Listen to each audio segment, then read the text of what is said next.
Raha tokony fampitona teny amin'ny lampam-panjakana teny Avoloha teny ireo olom-panjakana maro samihafa ny fampiarabana ny fatratrarana ny taona vaovao dia manana ny firarian-tsony ihany koa amin'ity taona 2024 ity ny vahoaka malagasy tsy ankanavaka fa ny sendra ny mpanao gazety eto amin'ny fahitalavitra MATV ohatra dia samy nanambara ny firarian-tsony laza ny fomba fijeriny ihany koa ary ny tovizan'izy ireo amin'ny ankapobeny dia ny fivoahan'i Madagasikara ao anatin'ny crise. Zavatra andrasana aloha ny faniriana tsy faniriako rery fa mino aho fa faniriany betsaka ihany koa dia mba mora ny fiainana, mba nanana fahasalamana, mba nanana fiainana mivoatra zany satria tena mafy mihitsy raha izao zavatra miseho zao. Raha pirenena indray aloha dia miandry zay mba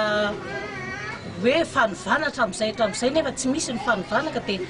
asa fa dia miandry indray e, asa indray ny taona vaovao ty na anahoana indray na anahoana fa dia miandry zay fa hatramin'izay aloha dia tsy hitanay izay miova manara-penitra hoy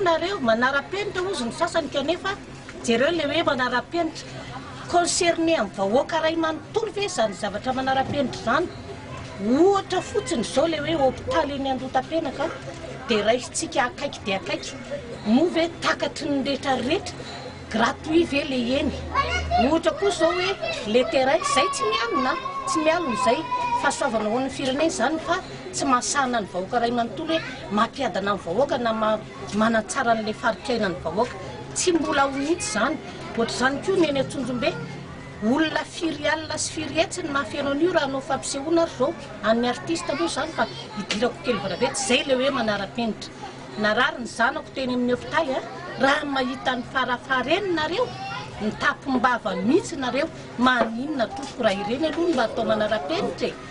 Reny ny tokony atao manara-penitra satria fahoriana ho an'ny vahoaka reny tsy toko tsy firohana ny vola vidim-panafody hatramina coton ve sparadrap ve mamafatrano mangony fotsiny mbola tsolotsolorana kely ohatrohatr'izay le izy zay ve le manara-penitra ataoko fa fahoriana ho an'ny vahoaka zany rehetrarehetra any ka mba engaviana re raha misy ny tokony atao manara-penitra le fahorian'ny vahoaka aloha mba sorohana. Faniriana fotoana vaovao ty zany dia mba asa fahasalamana dia mba ilamina ny fianakaviana isan-tokantrano dia manarak'izany dia mba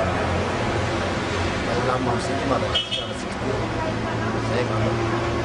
rehefa amin'ity taona vaovao ty zany dia samy tahin'Andriamanitra daholo